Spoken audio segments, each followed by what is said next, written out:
Hey there. Are you ready to take your sentences from, kind of flat and boring to something that really paints a picture? Well, today we're diving into adjectives. They are, without a doubt, the best tool we have for adding color, detail, and just life to our language.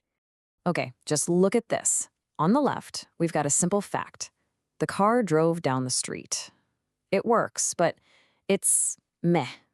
Now look at the right. Boom. All of a sudden you can see it in your head, can't you? It's not just any car, it's a small, red Italian car on a long, winding street. That difference? That's the magic of adjectives right there. So, how do we get that magic working for us? Well, like with anything, we've got to start with a solid foundation. First things first, we need to get a really clear idea of what adjectives are and, what their actual job is in a sentence. At its heart, it's actually super simple. An adjective is just a describing word. That's it. The fancy definition is that it modifies a noun or pronoun, but all that really means is it gives us more information about it. If you only remember one thing, just remember this. Adjectives describe stuff. And the way they do their job is actually pretty cool. Adjectives basically work by answering little questions about the noun, like what kind of girl?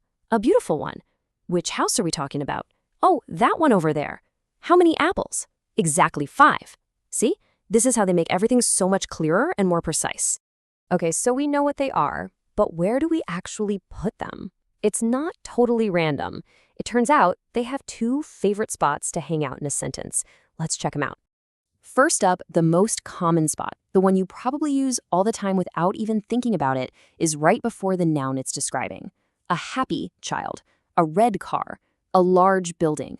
Simple, direct, and gets the job done perfectly.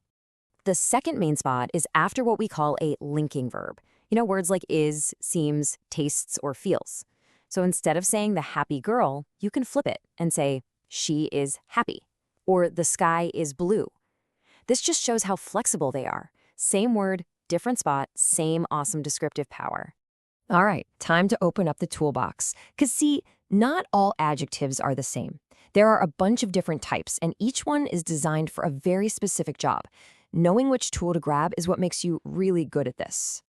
So you've got your descriptive adjectives, which tell you the quality of something, like a brave soldier. Then you've got quantitative ones for amounts, like some water. Numerical ones give you a specific number, like 3 brothers.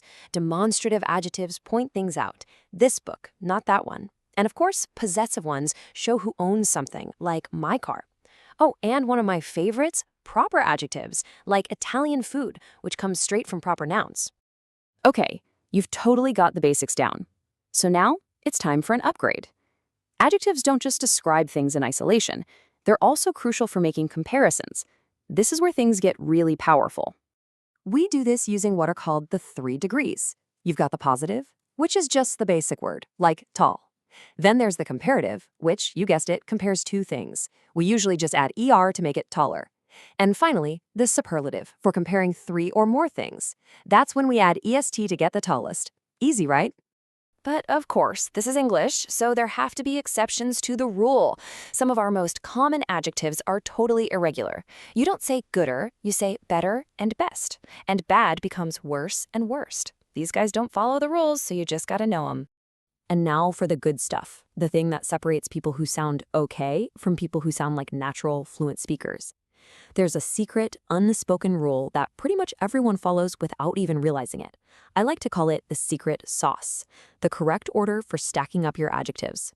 And here it is. Now, don't let this list intimidate you because your brain probably does this automatically. It goes opinion first, then size, age, shape, color, where it's from, what it's made of, and finally, its purpose.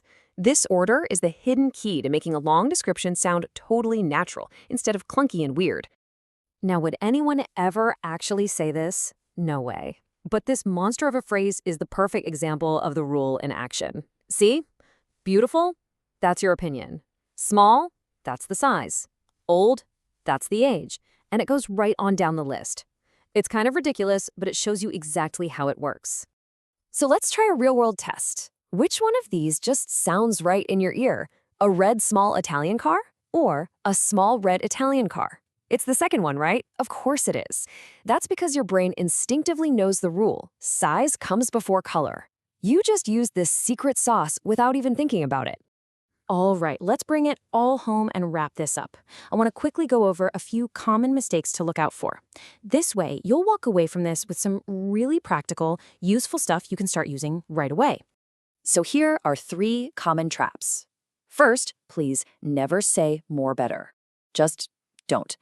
Better already means more good. Second, remember that secret order we just learned? It's a small red car, not a red small car.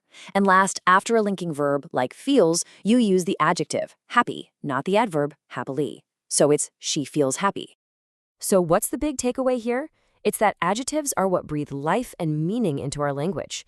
They add the details that make things interesting. And now it's your turn. Think about it. How would you describe your day using 3 adjectives? In the correct order, of course. Go on, give it a shot. That's how you master the art of description.